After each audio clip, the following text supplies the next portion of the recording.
When I came out, again, just to make sure that I've seen it correctly, I asked the invigilator that you also saw a 705, right? And he was like, yeah, chill, you've done good, you can go now. So MBA was the only thing that was making sense to me. I had three, four friends who had already taken top and given the GMAT and they fared very well. So I had direct referrals, and there was no second out then. It was a mixture of word of mouth, and they got good results. So I was like, top really helped me in my verbal. And DI also, the data insight section, was also something completely new to me. Again, had never done questions like these before. So top material also really helped me to focus on how to solve questions properly in a timely manner. Like there are multiple tests on the portal for DI and verbal. So I think if someone does all of that diligently, they can also very easily get a good score.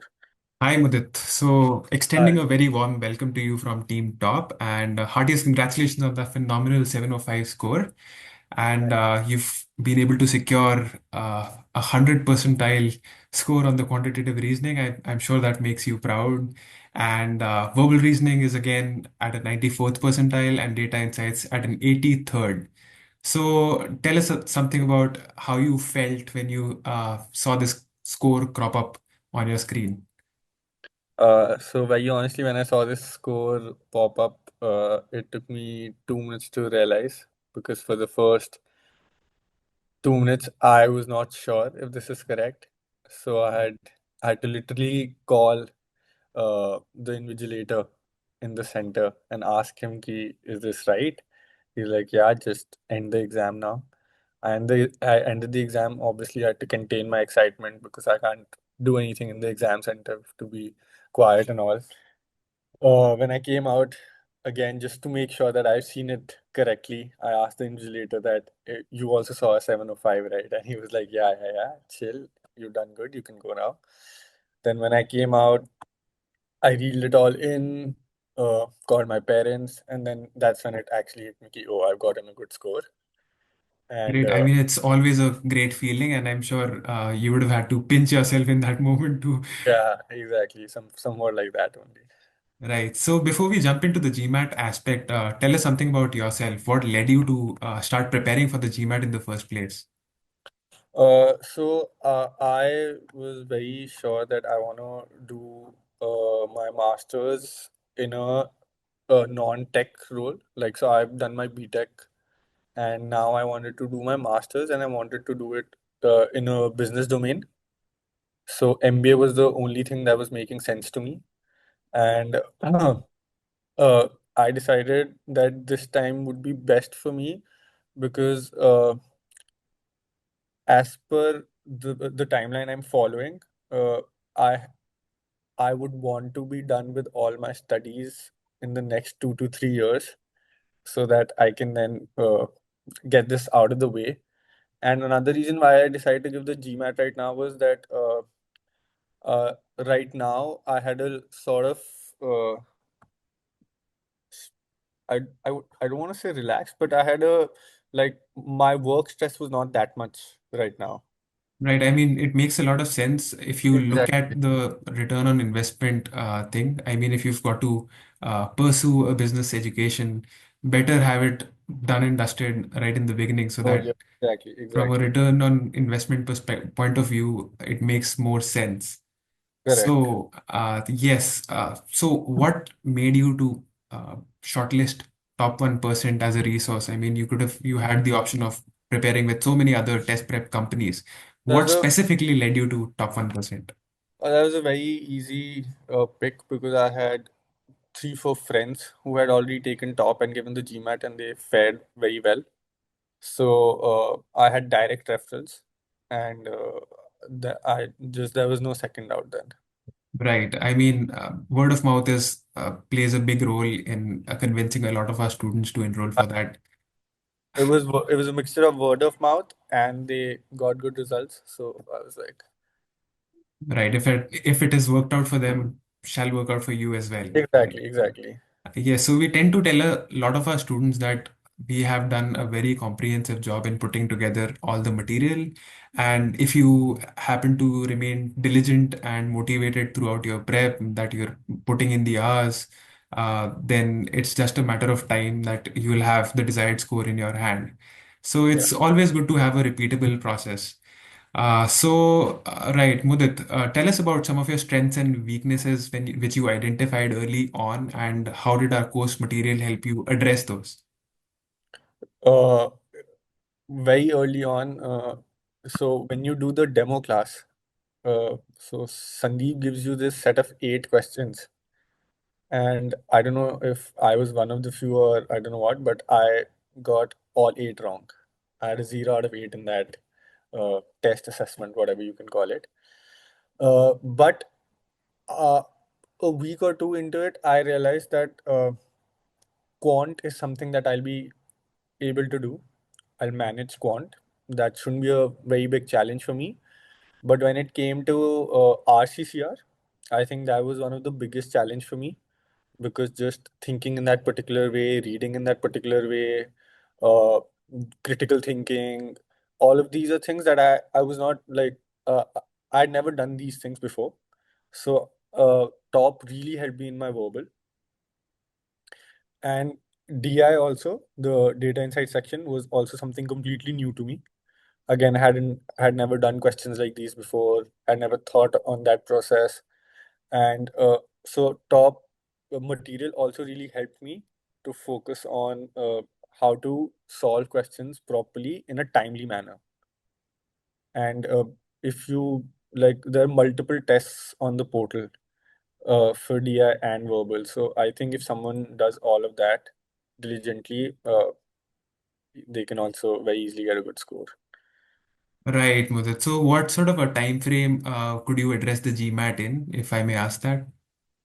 So I started prepping for the GMAT in March, and then I prepped for 2 months, and then I had to stop in the middle for a month or so. I had some commitments that I had to follow, so I had to take a break there. But after that, then I again started prepping in August, and then October I gave my exam, my second attempt. My first attempt I gave in September. I got a 645 in that, and then a month after my second attempt, I gave my a month after my first attempt, I gave my second attempt. So yeah, I think all in all, if I just see the second half of it, it took me 3 to 4 months. 3 to 4 months. Yeah. Right. After having that 1 month of gap, did you go over the entire course material again, or was there any error log that you'd been maintaining, and going over the error log helped? So I honestly tried to maintain an error log, but very honestly, I was not able to maintain it very properly. I would not fill it so many times. I would just miss it. I would just forget about it. So error log was something that I personally didn't maintain for a lot of things. But after I took a 1 month break, uh, there were few topics which I knew I don't need to go over again. So I didn't go over them again, but there were a few topics which I felt like, no, I don't remember the concepts properly, or I am fumbling somewhere. So I went over those again, and then I started my prep again. So a lot of our students face issues with consistency. I mean, you also said that in 1 month time, you had some other work commitments because of which you couldn't devote as much time as you'd like to your GMAT prep. So what would be some tip of yours that you would want to give to anyone who's looking at this interaction to remain consistent throughout their prep? Was there any way that you ensured that you remained committed to the uh, your GMAT prep? Uh, I had a very fixed work plan, uh, and I had made sure that whatever I've decided to do in a day, I have to do that. So for me, there was no other way about it. Uh, I think this is something that just comes from within. Like very honestly, for me, it was I was never like a very studious child, or like I would never like sit and study. But for me, it just this time it just came from within, where I was like, no, I have to do this. So I made my particular day-wise schedule where I'll be finishing an X amount of work, and till I didn't finish that work, I would just not end my day. So how many hours are we talking? Uh, so I'll tell you. Initially, it started with me giving 3 hours a day, Right? about 3 hours a day in the night. And then gradually, as I completed my course and I came to the after class practice sessions, that's when I upped it a little. And then it was 5 to 6 hours a day. 3 hours in the day, I would try to squeeze and fit in time during the day, morning, and then a 3 hour stretch at night before sleeping. Right. That is inspiring. I mean, putting in 6 hours while being a working professional, I think many of Yeah, our students come to us and they're having these unrealistic timelines in their mind that they want to get done with the exam. Obviously, all of us want to apply the earliest possible if you've set correct, that goal for yourself. But correct. sometimes it is not realistically possible for people to put in those sort of hours like you talked about, 6 hours Yeah, in a day yeah, to achieve that score. So we always recommend that unless you're scoring in the ballpark that you wish to get on your final exam, you should not book the exam.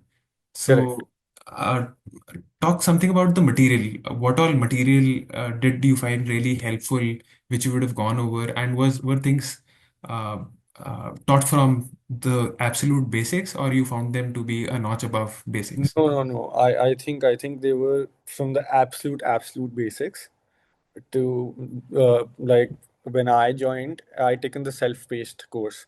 So the bridge course that I completed, I think that covered more than the basics that I required for this exam. And if I talk about the material particularly, like I told you before also, the RCCR material really helped me a lot.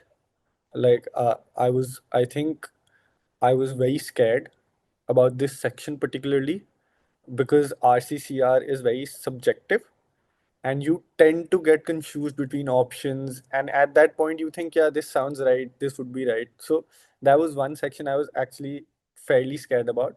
Quant I was still a little confident about because it's an objective answer. Either you get it right or you don't get it right. At least you know you're going wrong. But somewhat like an RCCR, you don't really know if even if you're going wrong, correct, till you don't get the score. So, but Top's RCCR material really helped me a lot. All their after class practice sessions, the 700 to 800 books, everything. So I had completed almost as much of RCCR I could from the top material. I think there was hardly anything left, and I think that helped me a lot. I think that is all I did for my RCCR. How about the LSAT material? Did you also happen to go over LSAT prep material that was provided? So very honestly, uh, I didn't really go over the LSAT prep material because I was a Fairly little confident. fairly confident also, and then I already had a lot of material that I didn't get the time to reach to the LSAT material because if you see TOPS portal itself, you have I think some 8 sectional tests, then some 3 to 4 long sittings for verbal, then you have a 700 to 800 RC book, you have 3 CR books, you have a CR topic. So if you do all of that, I think it's more than enough. Obviously, people who do the LSAT passes, obviously it helps them more. I think they would fare a little better than me. But for me, I was very focused on the material given, and I wanted to stick to that. Ki, let me finish everything that is there on the portal, and then let me see where I stand. Yes, the LSAT material is only provided there for underconfident folks who are still not confident on their RC skills after having addressed the entire portal. So let's talk a little more about the portal. Like you said, you'd been able to address all the tests that were there. A lot of our students face a lot of challenge, particularly with the verbal resources, the verbal tests that are provided over the portal, that they're not able to complete all the 23 questions in time. So did you face a similar challenge or were you able Uh, to? I'll. So, very honestly, when I first started giving the verbal tests, or even if I say the full length tests in the top portal, the mock tests, uh, I think in my first 2 to 3, I got a horrendous score, horrible. and like I was so demotivated. And I even like I remember complaining to one of my friends that what's the point of these tests? They're too tough. And my first section only I'm unable to complete, and then my mindset just goes for a toss, and then my other two sections also get messed up. So I was very irritated, and I actually at one point had decided that I'm not going to give the top tests now because they're demotivating me. They're not working out for me. But after giving one or two more, so I then just changed my tactic. I didn't give top exams for the score. Like I was like, whatever score I get here, I'm not going to focus on that. Score aside, I gave top exams to manage my time. In my head, I had put it like, if I can complete a top exam आराम से without missing out on questions, then I am very confident that I can easily manage my time on a normal exam. So then my strategy changed. I didn't see top exam for my score, my accuracy. It was just I want to complete this exam on time. And that's how top helped me to manage my time. And did that change in mindset help you improve upon your scores as well? Uh, like I said, I didn't look at my scores at all because I would get a little demotivated. So in my head, it was just a time test that I need to complete, and I just convinced myself that if this test I can complete in time, then I don't think there's any test that will uh, give me problem, at least time related. I mean, that is such a positive way of looking Yeah, at the test. A lot yeah, of our students tend to get demotivated by attempting the top tests. But if yeah. you go over those questions in a timed setting and then even address those after you've completed the test, I think it tremendously helps on testing. Right. So let's talk about the official mocks. How many official mocks did you take? Or all, I think every available one. Every available official mock, and what was the score that At you were one, averaging? 4, 5. Yeah, there's six available. I took all of them. All of them twice, because each of Uh, them, yeah, all of them twice. all of Correct. them twice. Yeah. And what sort of a score were you being able to average there? I think I was always hitting something around a 675, 685. Great. So 705 would have been a pleasant surprise Yeah, then. seven. I think I hit 705 only once. So Right. yeah. So, right. So anything about the test day experience, was there anything that you weren't very, okay, this was your second attempt, but considering that hadn't been your first attempt, what changed from your first attempt to your second attempt, and what was uh, some of the testing experience that you would want to talk about? So I think my when I went for my first attempt, I was very nervous. I think that plays a big role because that is one thing that I saw when I went for my second attempt. I was a lot calmer. I was under a lot less pressure because I'd already gotten one score. So in my head, it was like, let's see. So I think that played a lot of role because I was a lot calmer, a lot less nervous. So I think I could just think a little better. As compared to my first test, I was under a lot of pressure. I was very nervous. I was very panicky, jittery. But again, when I went for my second attempt, I fairly knew the center because I made it a point that I'm giving it in the same center that I gave it as before. So I had a comfortable environment. I had a known environment. I knew the processes. I knew how everything worked. So everything was just a lot smoother for me, which internally made me a lot more calmer as compared to the first time where everything was new, center was new, process was new, entry exit, everything was new. So I think the second time just helped me out in being a little more calm and just focusing on the test itself in a better manner. Right. And I tend to tell this to a lot of my students that whenever you're going into the exam, don't go in thinking that you're appearing for it the last time, because Hmm. that tends to drive up your nerves to a 100%. great extent. So if you can 100%. go in with the mindset that this is just another practice that I'm taking and I'll be taking the real mock later or the real exam later, that tremendously helps. And there was another student we were able to help secure a 715 who stepped into the exam hall thinking that this is not my last attempt, and that Yeah, tremendously paid off. Yes, yes, for sure. So, as my last question, Mudit, what would be your recommended do's and don'ts that you would recommend any future test taker who would be looking at this video? Uh, so I'll go with the do's first. Try to do as many. So this is what personally worked for me. Again, everybody has their eh, own formula. Whatever works for them, right? So for what worked for me was practice. I think I practiced a lot of questions. Like once you are fundamentally strong in your concepts, and once you've reached that point where you realized, okay, I think I know the concepts and the basics, right? Practice as many questions as you can. uh, Time yourself for sure, because time plays a very, very big role.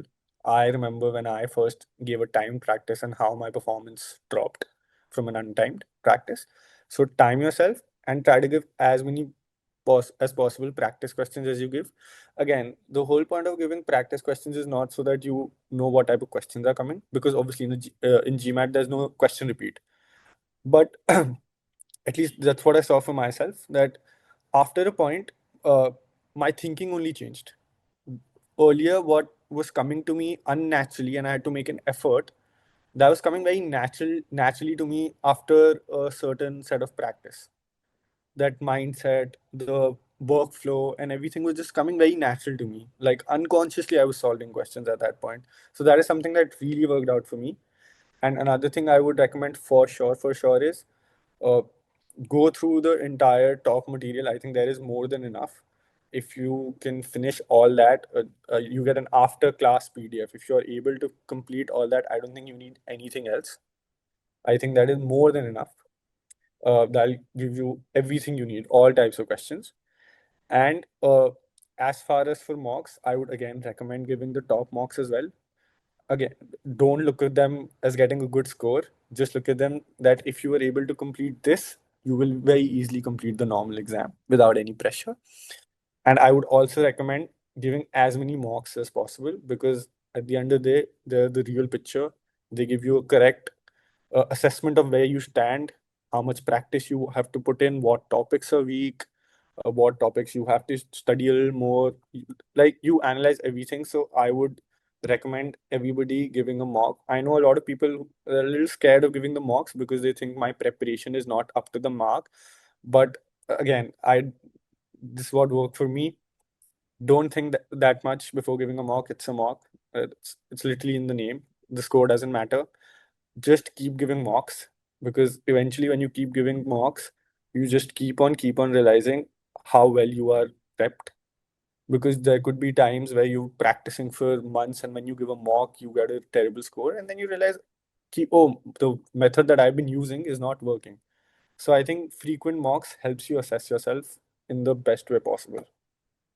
Right, Mudit. And some of the don'ts? Uh, some of the don'ts would be, I know, like when you're working, it's very tough, but still try. If you are like, I don't think you should miss any day, even if you can't give in those many hours. Try to give as much as possible, so that you're consistent. I think consistency matters a lot. So make sure that you just don't slack through. Obviously, there'll be some times where you won't be able to follow through, or you won't get that much time, but just make sure that you're consistent, and you don't slack off, because one day turns into 2 day, 2 day, 3 day, and before you know it, you're in that spiral where, like for me, a month went by. I didn't even realize it. Correct, because it started with a 1 day. Okay, today I'll take a 2 day, 3 day, and then a month passed by, and that really puts you behind. Another don't I would say is that uh, the material you have is more than enough. Don't go seeking out for multiple things, because that'll just confuse you. Every person, every other material or anybody has a different way. So don't go for multiple things. Pick one thing and just finish Stick it. to it. Stick to it, correct. The more you jump from here to there, the more you'll just confuse yourself, and you'll you won't be able to complete anything then. A rolling So stone catches no moss. correct, exactly. So just stick to it. Uh, and I think, yeah, that's it. I think if you stick to your plan, you stick to the material, I don't see any challenge. That was so relevant. All of the tips that you've given so far have been so relevant and so to the point. I mean, if anyone adheres to whatever you've told in this interaction, I'm sure they'll be able to find success much like you did. Thank you. So once again, Mudit, thank you so much for letting us, uh, I mean, uh, sharing your experiences with us and wishing you all the best for your future endeavors of applying to B schools. Thank And once again, Sandeep sir and the entire team at Top is so proud of you and heartiest congratulations once again. Thank you so much, Karan. All right, Mudit, take care. Thank you. Bye bye. Have a nice day.